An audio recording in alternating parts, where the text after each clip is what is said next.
Entah apa isi kepala dan hati si anak penyombong duit orang tua itu. Apa nggak punya otak dan hati ya? Segitu jahatnya. Mungkin karena duit hasil didapatnya itu karena nggak kerja. Jadi nggak menghargai proses sehingga menyiksa orang yang sudah jatuh menyerah. Korbannya sudah jatuh lalu masih diinjak di belakang kepalanya. Dan sudah terdiam lunglai tubuh korban masih ditendang sambil pakai ancang-ancang. Kemudian melakukan selebrasi setelahnya. Asu banget deh lu. Bayangkan, hanya gara-gara seorang cewek labil mengatakan dulu mantan pacarnya pernah grepe-grepe dirinya. Lalu oleh sang pacar baru, anak pengecut, bawa teman kemudian menghajar dengan sadis anak pengurus GP Ansor tersebut. Peristiwa yang berasal dari kelakuan anak manja ini agaknya bisa berakhir dua lembaga besar, NU dan pajak, jadi berhadapan, bisa berperang ini. Karena masyarakat di belakang orang yang terzolimi, netizen, sudah sangat murka dengan budaya kezaliman ini yang membuat Departemen Pajak jadi bulan-bulanan makian. Ungkapan kekesalan yang menumpuk karena dicekik pajak dan perilaku hedon oknum pajak membuat netizen memanfaatkan perilaku keluarga pejabat pajak yang hedon, keluarga Mario, dijadikan sarana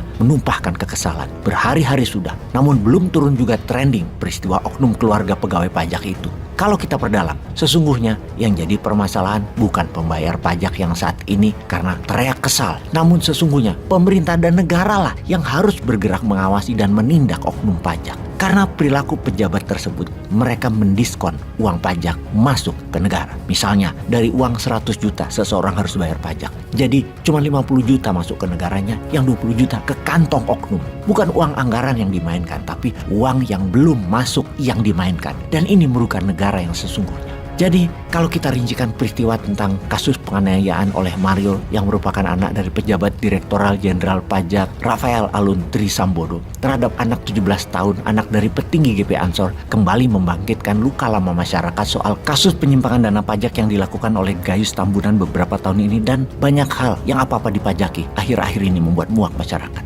Mario dan keluarganya dianggap kerap memamerkan harta dan kemewahan melalui sosial media. Ini membuat netizen sekali lagi muak. Perilaku tersebut memunculkan stigma negatif pegawai pajak di masyarakat. Bahwa pajak yang dibayarkan masyarakat tidak amanah dikelola pemerintah. Karena pejabatnya banyak yang bermain. Bener deh, ke depan pemerintah wajib memberikan pengawasan yang maksimal terhadap pegawai pajak. Saat ini, kekayaan dan gaya hidup sang pejabat Rafael ikut disorot. Tak tanggung-tanggung, hartanya tembus 56 miliar rupiah. Rafael disorot lantaran punya harta kekayaan yang diduga tidak wajar. Misalnya tercatat mempunyai aset di wilayah kota Jogja yang memiliki sebuah rumah mewah bak istana di Jalan Ganesa 2, tanah luas sekitar 2000 meteran.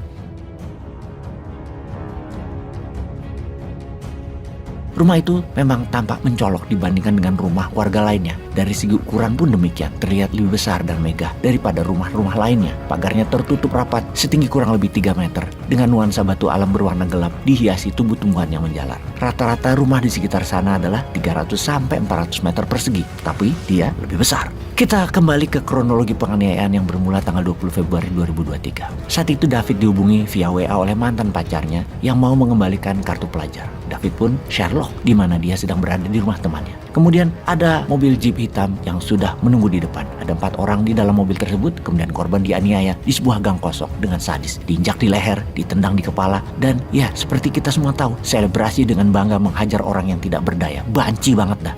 Sekarang kita ke sisi David. Dia putra petinggi pusat GP Ansor, Jonathan Latumahina. Dan David adalah seorang pelajar sekaligus guru ngaji. Kita dari sisi mobil yang dipakai Mario sekarang. Ternyata nunggak pajak mobil mewah bermerek Jeep Rubicon tersebut dengan nomor polisi B2571 PBP yang digunakan saat melakukan aksi penganiayaan. Wis lengkap iki perilaku oknum pajak ini. Harta perlu dipertanyakan, keluarganya tukang pamer, anaknya jahat dan sombong, gak bayar pajak kendaraan, dan gak bayar pajak pendapatan yang mana. Harta banyak datang dari mana kita juga gak tahu. Sudah susah kita berprasangka baik pada pejabat ketika menjabat hartanya melimpah ruah. Ya kalau berprasangka baik mudah-mudahan mertuanya tajir dan dia dapat warisan. Oke sahabat, bagaimana komentar sahabat? Masih percaya instrumen pajak? Atau seperti pendapat ulama NU, kalau berdasarkan referensi kitab kuning, kalau pajak masih diselewengkan, warga NU akan diajak oleh kiai-kiai untuk tidak bayar pajak. Tapi kalau pajak untuk rakyat, pajak untuk pembangunan, pajak untuk kebaikan, masyarakat NU taat bayar pajak. Tekanan sosial dan netizen ini penting demi pembelajaran supaya ke depan tidak terulang lagi kasus-kasus yang menyederai masyarakat seperti hal ini.